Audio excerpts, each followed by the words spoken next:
Hello, good morning. मैं मुकेश शर्मा आज आपके लिए लेके आया हूँ कक्षा 12th पॉलिटिकल साइंस। और आज का हमारा सब्जेक्ट है मूल अधिकार। मूल अधिकार वो है जो व्यक्ति को जन्म के साथ ही प्राप्त होते हैं। मूल अधिकारों के बारे में न्यायाधीश सब्रो ने कहा था, संविधानों में मूल अधिकारों को रखने का उद्देश्य नागरिकों को समानता, स्वतंत्रता, न्याय और सुरक्षा प्रदान करना था। इसका मतलब है हमारे संविधान में जो मूल अधिकार हमें दिए गए हैं उसका मेन उद्देश्य है कि नागरिकों में एक तो समानता स्थापित रहेगी, प्रत्येक नागरिकों को स्वतंत्रता रहेगी और उनको न्याय मिलता रहेगा और उनकी सुरक्षा प्रदान करता रहेगा। सुरक्षा का अर्थ यदि कोई व्यक्ति नागरिकों के मूल अधिकारों का हनन करता है, व्यक्ति, संस्था, सरकार के द्वारा, तो व्यक्ति उसे न्यायालय में पुनः प्राप्त कर सकता है। मूल अधिकारों की आवश्यकता व महत्व। मूल अधिकार हमें क्यों चाहिए, उसकी क्या आवश्यकता है, क्यों महत्व है, तो उसमें सबसे पहला है प्रत्येक व्यक्ति को सुरक्षा प्रदान करना। प्रत्येक व्यक्ति का शारीरिक, मानसिक व नैतिक विकास की सुरक्षा देना ये मूल अधिकारों के लिए आवश्यक है। दूसरा है शासन की स्वेच्छाचारिता पर रोक। तो मूल अधिकारों द्वारा जो शासक का अर्थ है सरकार पर अंकुश रहता है तथा बहुमत की तानाशाही पर अंकुश लगता है। इसका अर्थ है कि जब जनता अपने मताधिकार का प्रयोग करके एक सरकार का निर्माण करती है तो वो सरकार बहुमत में आती है और अपने हिसाब से कार्य करती है, तो वो चाह कर भी अपनी तानाशाही, अपनी मन मर्जी से काम नहीं कर सकती। मूल अधिकार उनको रोकते हैं अनैतिक कार्य करने से। तीसरा है न्यायिक सुरक्षा। मूल अधिकारों का हनन का अर्थ है व्यक्ति, संस्था या किसी समुदाय के द्वारा यदि जो हमें संविधान के द्वारा मूल अधिकार प्राप्त है उन मूल अधिकारों का हनन होता है, उनको कोई हमसे छीनता है, तो प्रत्येक नागरिक उन्हें प्राप्त करने के लिए न्यायालय की शरण ले सकता है। चौथा है मूल अधिकारों की आवश्यकता के लिए और महत्व के लिए लोकतंत्र का आधार स्तंभ। मूल अधिकारों के बिना लोकतंत्र की कल्पना नहीं कर सकते। इसका अर्थ है जिन जिन देशों में लोकतंत्र शासन व्यवस्था है और वहां पे यदि वहां की सरकार या वहां के संविधान के द्वारा नागरिकों को मूल अधिकार नहीं दिए गए हैं तो फिर वहां लोकतंत्र का कोई महत्व नहीं होता है। पांचवा है समानता में कारक। मूल अधिकारों के द्वारा भारत के प्रत्येक नागरिक के साथ समानता स्थापित की गई है। समानता का अर्थ है व्यक्ति चाहे गरीब हो, चाहे अमीर हो, चाहे किसी भी पद पे हो, भारतीय संविधान की नज़र में वो सभी एक समान नागरिक है और कानून उनको एक नज़र से देखता है। भारत के संविधान में मूल अधिकार, हमारे संविधान के भाग 3 में कुल मिलाकर 23 अनुच्छेद हैं जो मूल अधिकारों से संबंधित है और इनमें अनुच्छेद 12 से 30 व 32 से 35 अनुच्छेद मूल अधिकारों से संबंधित है। और इन अनुच्छेदों में जो सबसे बड़ा अनुच्छेद है 19, इसमें 450 शब्द दिए गए हैं। न्यायाधीश सुब्बा राव सर्वोच्च न्यायालय के न्यायाधीश थे। इन्होंने कहा था मौलिक अधिकार प्राकृतिक अधिकारों का ही दूसरा नाम है। प्राकृतिक अधिकार वो अधिकार हैं जो व्यक्ति को प्रकृति के द्वारा प्राप्त होते हैं, जैसे खुला आसमान, शुद्ध हवा, पानी, ये उसके जन्म के साथ होते हैं, ऑक्सीजन हमें लेना, तो ये प्राकृतिक अधिकारों की श्रेणी में आते हैं।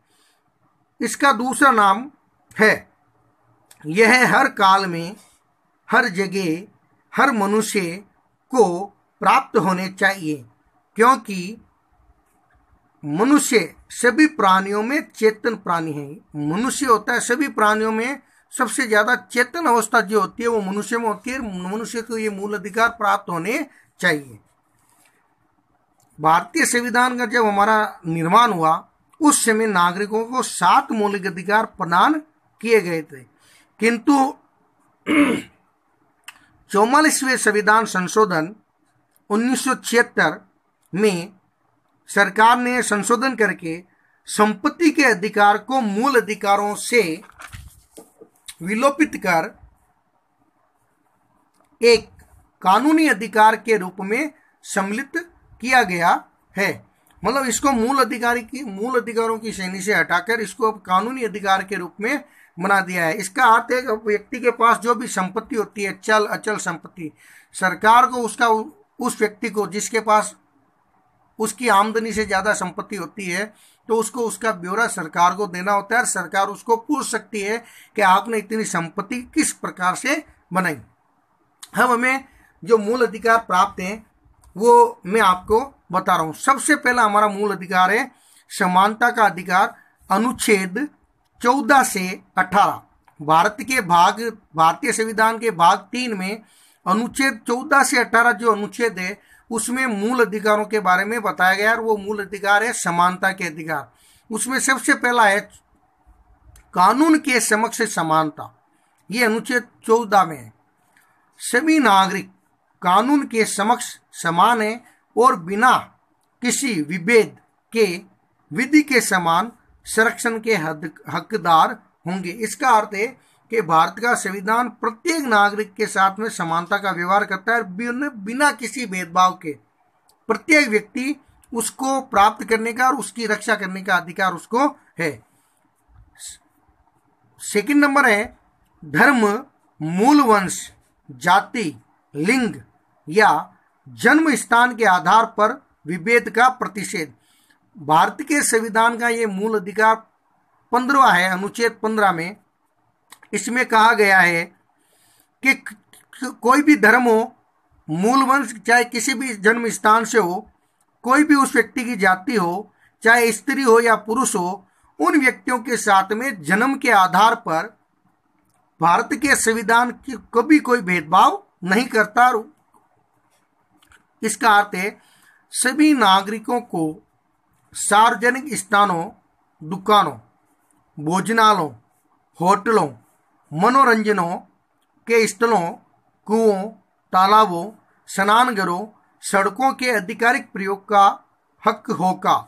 इसी में स्त्रियों व बच्चों को, जो हमारे देश में स्त्री और बच्चे हैं, उनमें भी अनुसूचित जाति, अनुसूचित जनजाति और ओबीसी, अन्य विशेष पिछड़ा वर्ग, इन नागरिकों को विशेष प्रावधान किए गए। भारत के संविधान में जो अपनी स्थिति के अनुसार पिछड़े हैं तो भारत का संविधान उनको कुछ विशेष सुविधाएं देता है जिससे वो वर्तमान में अन्य समुदायों के साथ आ सके। मतलब असमानता, जो आर्थिक आधार पर असमानता, उसको समाप्त करने के लिए उनको कुछ सुविधाएं दी गई है। इसके बाद में लोक नियोजन के विषय में अवसरों की समानता। लोक नियोजन का अर्थ है कि सरकार के द्वारा समय समय पे जो भी रोजगार के लिए अवसर दिए जाते हैं उसमें सभी व्यक्तियों के साथ समानता का व्यवहार किया जाता है। सभी नागरिकों को राज्य के अधीन नौकरियों में समान अवसर प्रदान किए गए हैं, लेकिन राज्य आवश्यक योग्यताएं निर्धारित कर राज्य के मूल निवासी हेतु आरक्षण SC, ST, OBC के लिए प्रदान कर सकता है। मतलब इसका अर्थ है कि सरकार के द्वारा जो विभिन्न क्षेत्रों में रोजगार दिए जाते हैं तो उन अलग अलग क्षेत्रों के लिए वो उन क्षेत्रों के अनुसार उनकी योग्यता निर्धारित कर सकते हैं। योग्यता का अर्थ है कि डॉक्टर के लिए, अध्यापक के लिए, जज के लिए, प्रशासनिक अधिकारियों के लिए एजुकेशन में अलग अलग प्रकार की योग्यता अनिवार्य होती है। वो उनके लिए अपनी योग्यता सरकार अपने द्वारा उनको लागू कर सकती है। अस्पृश्यता का अर्थ होता है छुआछूत का अंत, अनुच्छेद 17। अस्पृश्यता का अंत यानी भारत में आज से पहले, सदियों पहले जाति के आधार पर 4 प्रकार की व्यवस्था थी, ब्राह्मण, क्षत्रिय, वैश्य और शूद्र। तो उनमें जाति के आधार पर जो भेदभाव किया जाता था व्यक्ति व्यक्ति के आधार पर, तो इस अनुच्छेद के तहत उसे समाप्त किया गया है। और कठोर बनाने के लिए अस्पृश्यता निवारक अधिनियम 1955, भारत के संविधान में 1955 में इस अस्पृश्यता को और ज्यादा कठोर बनाया गया है। संशोधन कर इसका नागरिक अधिकार संरक्षण अधिनियम 1955 कर दिया गया है तथा एससी, वो भी अनुसूचित जनजाति, अनुसूचित जाति, SC ST निरोधक अधिनियम 1999 पारित किया गया था और इस कानून को और अधिक कठोर बनाया गया है। उपाधियों का अंत, उपाधियों का अंत का अर्थ है कि सरकार के द्वारा कुछ विशेष क्षेत्र में उपाधियां दी जाती है। यह अनुच्छेद 18 में है। तो सरकार केवल सेना शिक्षा में ही देना, वे भारत का नागरिक, मतलब भारतीय की सरकार जो उपाधियां देती है वो सेना और शिक्षा में ही देती है, 2 ही क्षेत्रों में उपाधियां देती है। वे भारत का नागरिक राष्ट्रपति की आज्ञा के बिना विदेशी राज्य की कोई भी उपाधि ग्रहण स्वीकार नहीं करेगा। इसका अर्थ है कि कोई विदेशी देश भारत के नागरिक को कोई भी सम्मान देना चाहता है तो भारत का नागरिक उस सम्मान को प्राप्त करने से पहले उसको राष्ट्रपति की परमिशन लेना अति आवश्यक है। उस परमिशन के बगैर वो उस उपाधि को, उस इनाम को, उस सम्मान को प्राप्त नहीं कर सकता। इसके अलावा भारत की जो संसद है, समय समय पर आप देखते हैं कि पद्म भूषण, पद्म विभूषण, भारत रत्न ये सम्मान दिए जाते हैं। इसके ऊपर बार बार विवाद भी होता है कि केवल सेना और शिक्षा में ही ये आपको देने चाहिए। फिर भी संसद के द्वारा कुछ विशिष्ट क्षेत्र में, जैसे खेल कूद है, सामाजिक क्षेत्र है, धार्मिक क्षेत्र है, पर्यावरण क्षेत्र है, अनेक क्षेत्रों में जो व्यक्ति अपनी योग्यता के अनुसार बढ़ चढ़ कर कुछ अधिक कार्य करता है तो सरकार उनको इस प्रकार के इनाम भी देती है। तो ये तो थे समानता के अधिकार। अब है 14 से 18, अब है आपको स्वतंत्रता का अधिकार। स्वतंत्रता के अधिकार में 6 स्वतंत्रताएं, भाषण व अभिव्यक्ति, शस्त्र सहित शांतिपूर्वक सम्मेलन, भारत में अबाध भ्रमण, अबाध का अर्थ है बगैर रोक टोक, व निवास की स्वतंत्रता, वे आजीविका, वे व्यापार, वे कारोबार की स्वतंत्रताएं दी गई है। भारत के संविधान के अनुच्छेद में जो स्वतंत्रता का अधिकार है ये 19 से 22 तक है। इसमें अलग अलग प्रकार की जो स्वतंत्रता दी गई है वो है, उसमें सबसे पहले है विचार व अभिव्यक्ति की स्वतंत्रता, अनुच्छेद 19(1) का। इसमें प्रेस की स्वतंत्रता भी शामिल है, लेकिन भारत की प्रभुता व अखंडता के पक्ष में राज्य की सुरक्षा, विदेशी राज्यों के साथ मैत्रीपूर्ण संबंधों, लोक व्यवस्था, शिष्टाचार या सदाचार, न्यायालय की यदि कोई व्यक्ति अवमानना करता है तो मानहानि, अपराध के लिए उज्जीवित करता है आदि में उचित प्रतिबंध लगा सकते हैं। विचार अभिव्यक्ति के द्वारा यदि देश को किसी भी प्रकार की हानि होती है तो भारत की सरकार उसके ऊपर प्रतिबंध लगा सकती है। इसके अलावा प्रेस की स्वतंत्रता और विचार और अभिव्यक्ति की स्वतंत्रता प्रत्येक व्यक्ति को दी गई है। इसके बाद में अस्त्र शस्त्र रहित, मगर भारत के किसी भी व्यक्ति के बाद कोई भी हथियार नहीं होना चाहिए, वो व्यक्ति शांतिपूर्वक सम्मेलन की स्वतंत्रता है। मतलब बगैर हथियारों के साथ में आप अपना सम्मेलन, अपनी सभा कर सकते हैं। यह है अनुच्छेद 19(1) ख। संघ व समुदाय निर्माण की स्वतंत्रता 19(1) ग। इसका अर्थ है भारत के देश में कोई भी व्यक्ति अपना संघ बना सकता है, अपना समुदाय बना सकता है, लेकिन वो संघ या समुदाय देश के विरोध में नहीं होना चाहिए। स्वतंत्र आने जाने व निवास करने की स्वतंत्रता अनुच्छेद 19(1) ग। इसका अर्थ है कि भारत का किसी भी राज्य का व्यक्ति किसी भी राज्य में जाकर अपना निवास कर सकता है, वहां रह सकता है, उसको उसकी स्वतंत्रता है। निवास की स्वतंत्रता अनुच्छेद 19(1) ड। यानी वहां पे अपना निवास भी कर सकता है। वृत्ति व व्यापार की स्वतंत्रता, अनुच्छेद 19(1)(च)। इसका अर्थ है भारत वृत्ति और व्यापार का अर्थ भारत का कोई भी राज्य का व्यक्ति किसी भी राज्य में जाकर अपनी इच्छा अनुसार, अपनी योग्यता के अनुसार कोई भी व्यापार कर सकता है। इसके बाद में है अपराधों के लिए दोष सिद्ध के विषय में संरक्षण, अनुच्छेद 20। इसका अर्थ है कि अपराध करते समय या किसी व्यक्ति को अपराध के लिए गिरफ्तार किया जाता है तो उसे अपने संरक्षण में अपना वकील करना, अपनी कानूनी सहायता प्राप्त करने का अधिकार है। इसमें है जब तक अपराध के समय लागू किसी भी कानून का उल्लंघन न किया हो तो उस व्यक्ति को अपराधी नहीं ठहराया जा सकता। एक अपराध के लिए एक बार से अधिक दंड नहीं दिया जा सकता। कोई व्यक्ति अपराध करता है तो उसको सजा केवल एक बार ही मिलेगी। उसे एक बार सजा प्राप्त करने के बाद कोई भी न्यायालय उसे दूसरी बार सजा नहीं दे सकता। अपराध के समय निर्धारित सजा से अधिक सजा नहीं दी जा सकती।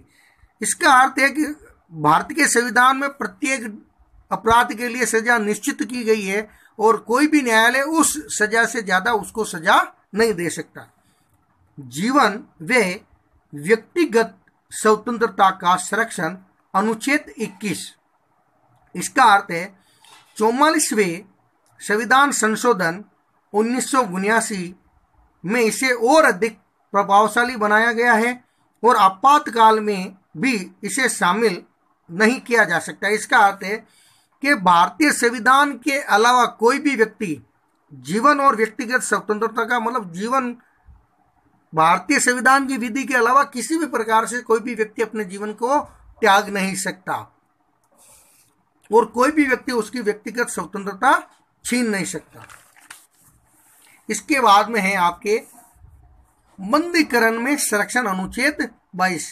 बंदीकरण में संरक्षण का अर्थ है कि बंदी बनाने का कारण प्रत्येक व्यक्ति को जानने का अधिकार है, उसे स्वयं की इच्छा से कानूनी सहायता प्राप्त करने का अधिकार है और किसी भी व्यक्ति को यदि बंदी बनाया जाता है तो उस व्यक्ति को 24 घंटे के अंदर बंदी बनाए गए व्यक्ति को संबंधित न्यायालय के सम्मुख पेश करना होगा।